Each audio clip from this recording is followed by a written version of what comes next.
যুক্তরাষ্ট্রের সামরিক ইতিহাসে যে কোনো অভিযানের নামকরণের ক্ষেত্রে কৌশলগত গুরুত্ব এবং শত্রুভাবাপন্ন পক্ষের উপর মনস্তাত্ত্বিক প্রভাব বিস্তারের বিষয়টি অত্যন্ত গুরুত্ব দেওয়া হয়।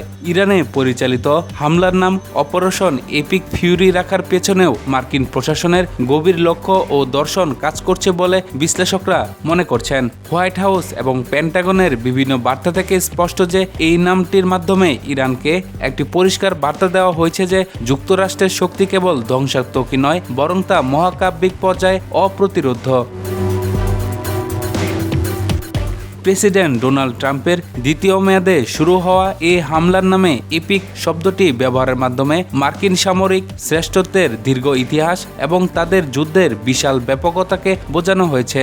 অন্যদিকে ফিউরি বা তীব্র ক্রোধ শব্দটি দিয়ে বোঝানো হয়েছে যে গত 4 দশকে আইআরজিসি এবং ইরানি প্রক্সি বাহিনীর হাতে নিহত মার্কিন সেনাদের স্মরণে এবং সাম্প্রতিক উস্কানির জবাবে যুক্তরাষ্ট্র এখন চরম কঠোর অবস্থানে রয়েছে। এটি কেবল একটি সাধারণ হামলা নয়, বরং ইরানের কয়েক দশকের কর্মকাণ্ডের বিরুদ্ধে মার্কিন প্রশাসনের দীর্ঘদিনের পুঞ্জীভূত ক্ষোভের একটি চূড়ান্ত বহিঃপ্রকাশ।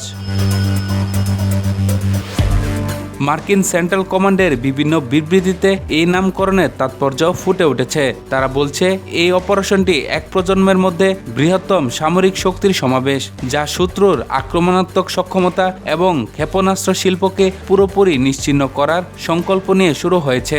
ইপিক ফিউরি নামটির মাধ্যমে বিশ্বমঞ্চে যুক্তরাষ্ট্রের অবিসাংবাদিক নেতৃত্ব এবং শত্রুর জন্য কোনো ক্ষমা না রাখার যে নীতি তা পুনরায় প্রতিষ্ঠিত করার চেষ্টা করা হয়েছে। মূলত প্রতিপক্ষের মনোবল ভেঙে দেওয়া এবং নিজেদের আক্রমণকে একটি অনিবার্য ঐতিহাসিক বিজয় হিসেবে উপস্থাপন করতেই এই জাঁকজমকপূর্ণ ও ভীতিপূর্ণ নামকরণ করা হয়েছে। সূত্র white house, press release, US central command, CENTCOM, official বিবৃতি রয়টার্স এবং আল জাজিরা।